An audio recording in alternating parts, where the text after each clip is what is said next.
అవును, మనం సంతోషంగా ఉంటూ ఉంటాం అప్పుడప్పుడు. జీవితం అంటే సుఖ దుఃఖాల కలయిక అని తెలుసు కనుక ఎప్పుడూ మనం సంతోషంగా లేకపోయినా అప్పుడప్పుడు మనం సంతోషంగా ఉంటూ ఉంటాం.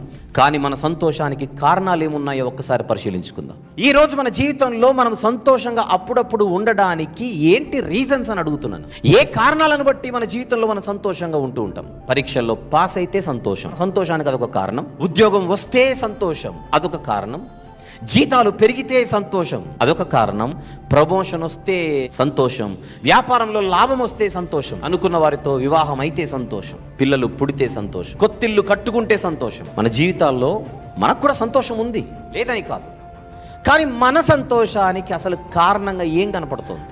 సంఘము వెలుపటి వారి గురించి కాసేపు పక్కన పెడితే సంఘము లోపల ఉన్నటువంటి మన గురించి మనం ప్రశ్నించుకుంటే, పరిశీలించుకుంటే మనందరి జీవితాలలో, మన దైనందిన జీవితాల్లో మన సంతోషానికి కారణం ఇదిగా కనబడుతున్నదా అని అడుగుతున్నాను ఒక చిన్న సామాన్య సేవకుడిగా.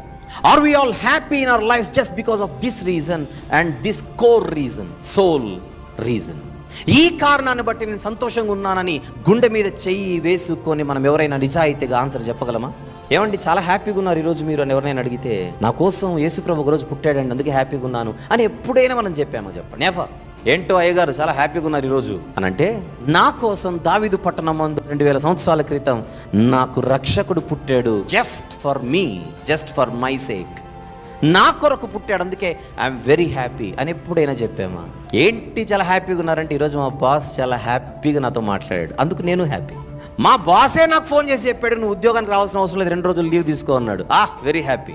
మన సంతోషానికి విభిన్న కారణాలు కనపడుతున్నాయి భూమి మీద. ప్రభు పుట్టినందుకు మనం ఎప్పుడైనా హృదయపూర్వకంగా ఆనందించిన దాఖలాలు ఉన్నాయా అని అడుగుతున్నాను.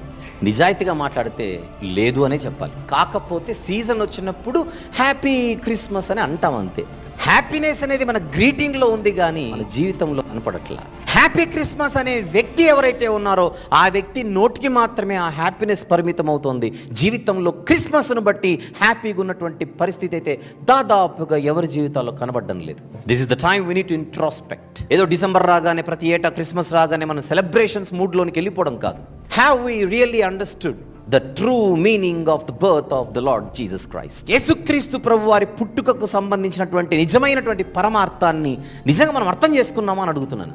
అర్థమైందో లేదో మనమే సర్టిఫికెట్ ఇచ్చుకోవాలనుకుంటే, క్రిస్మస్ను బట్టి మనము సంతోషంగా ఉన్న సందర్భాలు అసలు మనకు కనబడడం లేదు. కనుక 365 రోజులలో ఈ కారణాన్ని బట్టి దూత చెప్పిన మాట, ఇది మహా సంతోషకరమైన సువర్తమానం ప్రజలందరికీ.